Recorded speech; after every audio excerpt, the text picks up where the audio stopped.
नमस्कार।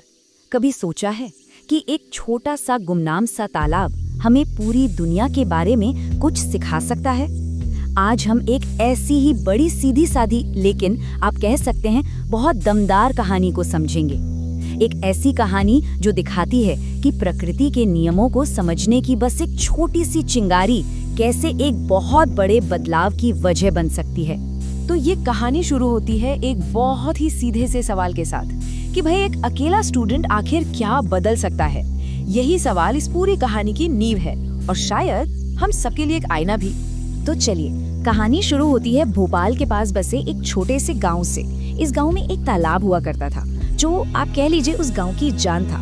तो इस कहानी का जो मेन कैरेक्टर है वो है आरव, एक स्टूडेंट। आरव को ना अपने आसपास की दुनिया में कुछ ठीक नहीं लग रहा था।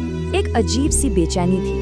उसे दिख रहा था कि जिस माहौल में वो बड़ा हुआ वो धीरे धीरे अपनी पहचान खोता जा रहा है। मानो कुछ बहुत कीमती है जो हाथ से निकलता जा रहा है। और ये कीमती चीज थी गांव का तालाब। वही तालाब जो कभी मछलियों, मेंढकों और पक्षियों की चहचहाहट से गूंजता था, अब धीरे धीरे सूख रहा था। और इससे भी बुरा पता है क्या था? लोगों ने उसे कूड़ा फेंकने की जगह बना लिया था। मतलब एक जीती जागती जगह अब एक बेजान कूड़ेदान में बदल रही थी। अब आरव परेशान तो था, पर इस प्रॉब्लम का सलूशन उसे एक ऐसी जगह मिला जहां शायद किसी ने सोचा भी नहीं होगा, उसकी अपनी क्लासरूम में। तो चलिए देखते हैं कि साइंस के एक चैप्टर ने सब कुछ कैसे बदल कर रख दिया। आरव ने स्कूल में एक शब्द सीखा, पारितंत्र, या जिसे हम इंग्लिश में इकोसिस्टम कहते हैं।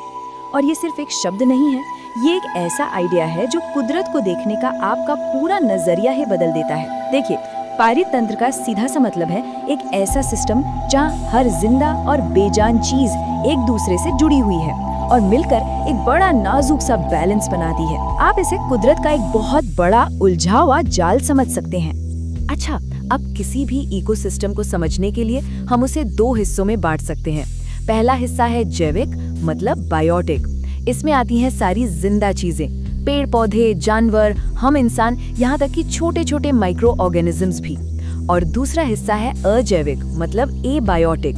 इसमें आती हैं वो चीजें जो जिंदा तो नहीं है पर जिनके बिना जिंदगी हो ही नहीं सकती, जैसे पानी, हवा, मिट्टी, सूरज की रोशनी। और बस इन्हीं दोनों के बीच का जो कनेक्शन है, जो तालमेल है, वही तो जिंदगी को मुमकिन बनाता है।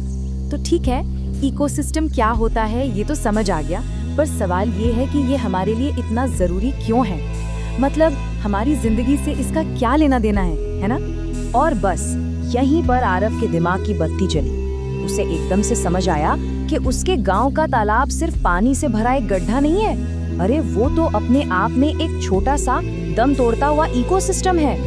उसे ये बात साफ साफ दिखने लगी कि मछलियाँ, पौधे, पानी, ये सब अलग अलग चीजें नहीं है। ये तो एक ही कहानी के हिस्से हैं जो एक दूसरे के बिना अधूरे हैं, एक दूसरे पर पूरी तरह डिपेंडेंट हैं। और देखिए, ये बात सिर्फ उस एक तालाब की नहीं है। असल में ये सारे इकोसिस्टम हमारी लाइफलाइन है। जरा सोचिए, हमें सांस लेने के लिए साफ हवा कहाँ से मिलती है, पीने के लिए साफ पानी इन्हीं से, हमारा खाना, हमारी दवाइयाँ सब इन्हीं की देन है। यही जंगल और पेड़ पौधे मौसम को कंट्रोल करते हैं और हमारी मिट्टी को उपजाऊ बनाए रखते हैं ताकि हम फसल उगा सकें।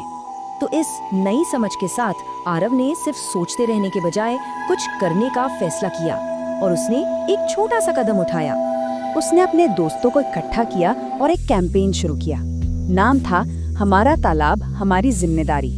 और उनका प्लान ना बिल्कुल सिंपल था। स्टेप 1, गांव वालों को समझाओ कि ये तालाब सिर्फ पानी नहीं, एक जिंदा सिस्टम है।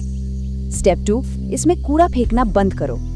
स्टेप 3, चलो सब मिलकर इसकी सफाई करते हैं। और आखिरी स्टेप 4, तालाब के चारों तरफ नए पेड़ पौधे लगाते हैं। तो सवाल ये है कि क्या इस छोटे से कदम से वाकई कोई फर्क पड़ा? हाँ, बिल्कुल पड़ा।